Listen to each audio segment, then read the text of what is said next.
Hello everybody and welcome to today's video. Today I'm going to talk to you about the writing process. Now you might have heard about the writing process before or you might not have, and that is totally okay. But first what we're going to think about is the basic words, writing and process.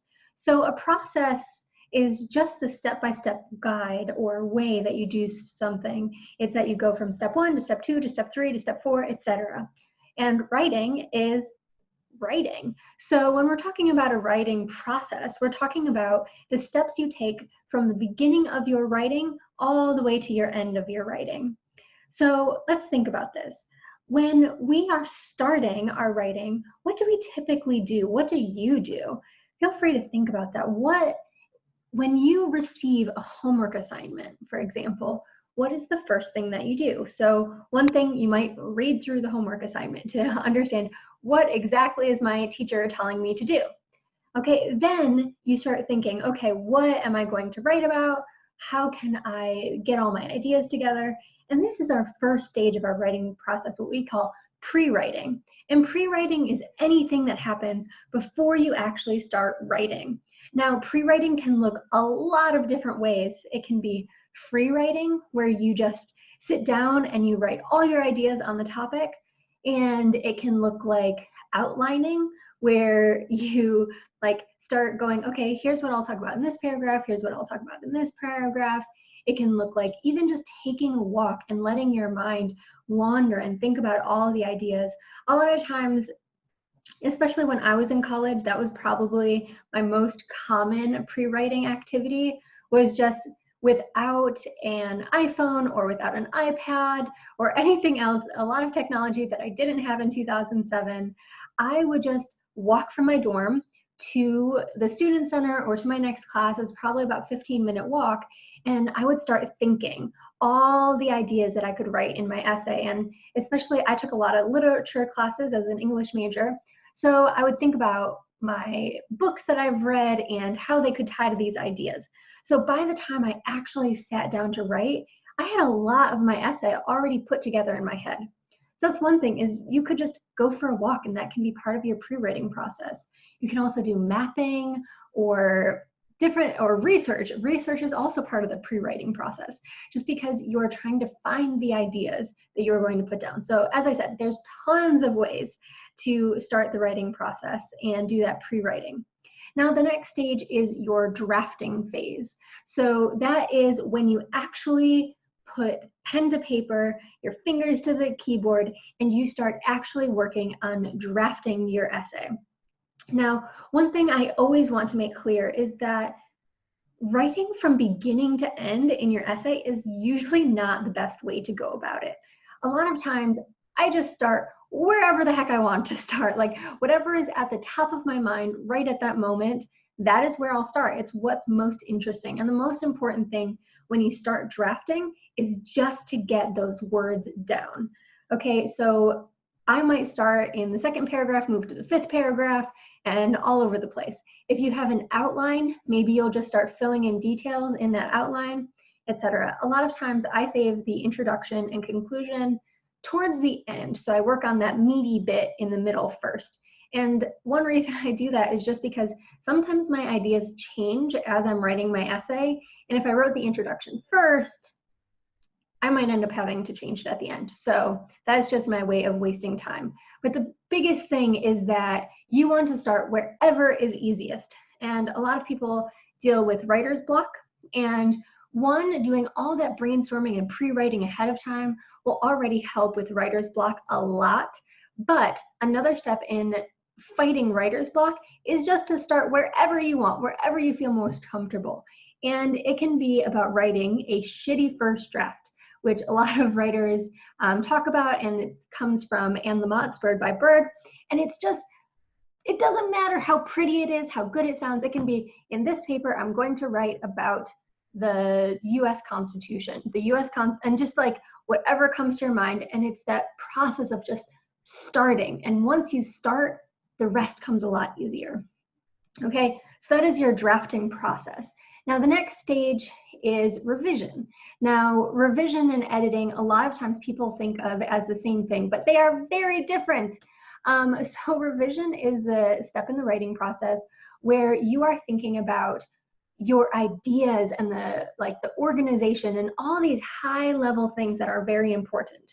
So if you wrote an essay that had perfect grammar, but your ideas didn't make any sense, you still wouldn't get a good grade because you didn't go through and revise. So revising is making sure that all the ideas are conveyed the way you want them to be conveyed, that you have adequately explained everything, that everything makes sense to another reader. It's also the time that you might say like, oh, this paragraph over here, I actually think it needs to be over here, and I need to make sure I have a thesis statement and topic sentences, and I have evidence and explain all the evidence, all this stuff that could be completely moving around and changing your essay. And in that process, you might decide you want a peer reviewer, somebody else who is going to read your work and give you feedback. And I think this is so important just because you have all your ideas right here in your head. You know exactly what you want to say. However, when you have another reader look at your work, they don't know what you want to say, and therefore it is very clear to them when something isn't coming through the way that you want it to come through, and they can ask questions. Say like, hey, this over here is confusing. What do you mean by that? Or, hey, I really like this over here. You've done some great description over here. You've added a lot of evidence. Why can't you do that over there? Okay, so one thing I love about peer review is just getting that second set of eyes on your work, which is so important to helping you see where you're missing. So the next step, once you have revised your essay and you think you have all the ideas, it's perfectly organized, and it's structured just the way you want it to, it's perfect. Now the next stage is to do the editing. So editing is all those surface level things when you're checking for grammar, you're making sure it's the right format, maybe checking your font. So especially with the last two, that's a lot about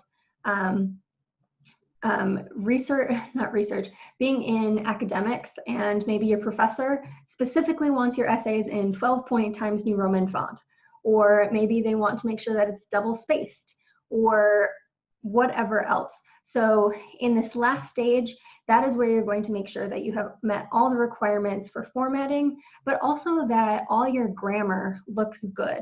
And the reason why we do this later is because if you went and say your shitty first draft, you went through and you're like, okay, here's my shitty first draft, and now I'm going to edit it and do all these, like making sure all my commas are good, all my apostrophes are good, etc. Now you have a peer reviewer come in and they're like, hey, I don't really understand what's happening in this paragraph. Can you explain that more? And I don't think this idea really relates to what you're trying to say, and blah, blah, blah. So after your peer reviewer goes through, you go through and you revise your essay. And what happens is you might completely rewrite sentences, you might delete paragraphs, you might get rid of entire sections or just reword them. And if you've already gone through the editing and maybe spent even 10 minutes editing, maybe an hour or more editing, you just wasted all that time because you're going to delete that or you're going to rewrite it, and you've just wasted your time. And I'm not about wasting time. Okay, so editing is that very last phase, and after you've edited, you make sure everything is exactly the way you want it. Then you get to publishing, which is just whatever comes next. So it's turning in your essay to a professor, it's posting it on the internet, sending it to a publishing company, whatever is going to happen when it is out of your hands and in somebody else's. Okay, now let's look quickly at a few different models for the writing process. Now, this first model for the writing process is what people generally think of. So we go from step 1 to 2 to 3 to 4 to 5, and it's very step by step. We move on, and you never go back or move forward. Okay, this is the general idea of the writing process. However, I don't think it's the best model to show what the writing process actually looks like. So this next model I think is a lot better just because it has this, when you go into pre-writing and you're drafting, and you can kind of spend a long time, however long you want in that drafting phase, wherein you're peer reviewing, you're revising, you're rewriting, you're peer reviewing, drafting, revising, peer writing, like over and over and over again, as long as you want until you finally get to the editing stage. I think this is a great model that's not too messy and better shows versus this one what the writing process actually looks like. Now, there is one more version of the writing process that I think is even better and looks so much closer to my writing process, which some other students have called a clusterfuck. Okay, so this is my writing process. Not necessarily mine, I got this from somewhere else, but you have this pre-writing, planning, drafting, reflection, peer reviewing, tutoring, revision, additional research, and editing and proofreading. It's a lot of the same exact steps, except we have a few more. So reflection is this time when you sit back and you just let your work sit, which I think this is such an important stage in the writing process, is to leave your work for any amount of time, even just half an hour to go eat lunch or watch a TV show or go for a walk, do anything for that half hour. And when you come back, you'll have new eyes to look at your work. Okay, another thing is this additional research or idea generation. So especially when you're working on longer research projects, this step can be monumental. So maybe you are writing your essay and you get your first draft done and you give it to a peer reviewer or a tutor, and they ask you a bunch of questions and you're like, oh wow, I never thought about that. What do I do now? So now at that stage, you go back and you start researching this thing that came up in your peer review session.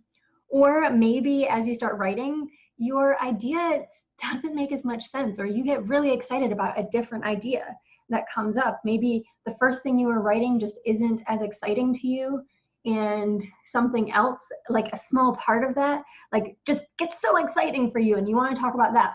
So maybe you go back and you go all the way back to planning, or maybe you just start researching and finding more research. So one, I like that these two sections are part of this writing process diagram, but I also like how recursive it is, that at any stage you can really go back, even all the way back to the beginning and back to drafting, and that it's this thing that it could take forever or it can be really quick, but that you're kind of floating and that you can go to any part of the writing process at any time. And then once you finally have all those ideas put together, then you move on to the editing and proofreading and publishing. Right, so those are my favorite models of the writing process, and I want you to take the opportunity to think about what your writing process looks like. I know for me, my writing process used to be really simple. I would get an assignment, think about it, and then just write. And I never really did a rough draft in high school. My teachers sometimes required a rough draft, but they had me turn it in at the same time as my final draft, and therefore all I did for my rough draft was go through, finish my essay, and then add a bunch of grammar errors so that it looked different from my final draft. This wasn't very helpful for me as a writer, but it did help me get by, and since I was a decent writer, it didn't matter so much. As I got through college though, and I had to start working on harder essays and my teachers were a little more scrupulous, I started actually taking pride in my writing process and spending time working and reworking. And at this point, especially with some of my larger works, I will spend a lot of time going back, rereading, revising, and with some works that I've been working on for a long time, I've probably read through and revised them 20 times. And every single time I come back and there's something different, something new I want to change with it. And sometimes parts of it look great and I'm just like, okay, that's good, that's great. Let's leave that where it is. Okay, so I want you to think about your writing process. Is it working for you? And how can we make it so that your writing becomes even better and stronger? Okay, thank you so much for listening to me. And I hope that you take away some great lessons about the writing process. And I will get back to you later, okay?